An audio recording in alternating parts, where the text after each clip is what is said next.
அன்பு நண்பர்களுக்கு வணக்கம். திருகடுகம் செய்யுள் 39 அறம் அற்றவரின் செயல்கள் என்று 3 குறிப்பிடுகிறார் இந்த செய்யுளில்.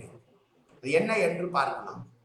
புலை மயக்கம் வேண்டி பொருட்பெண்டிர் தோய்தல், களம் மயக்கம் கள்வுண்டு வாழ்தல், சொலை முனிந்து பொய் மயக்கம் சூதின் கண் தங்குதல், இம்மூன்றும் நன்மை இல்லாளர் தொழில். அறம் இல்லாதவர்கள் எதையெல்லாம் செய்வார்கள் என்று சொல்லுகிறார்.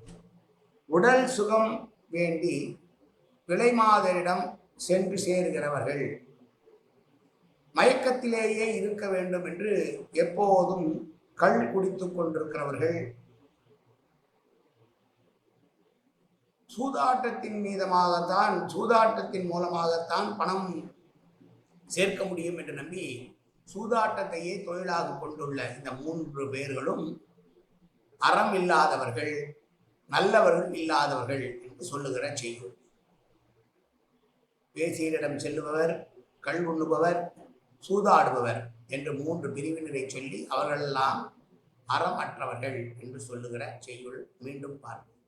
புலை மயக்கம் வேண்டி பொருட்பெண்டிர் தோய்தல், களம் மயக்கம் கள் உண்டு வாழ்தல், சொலை முனிந்து பொய் மயக்கம் சூதின் கண் தங்குதல், இம்மூன்றும் நன்மை இல்லாளர் தொழில். நன்றி, வணக்கம்.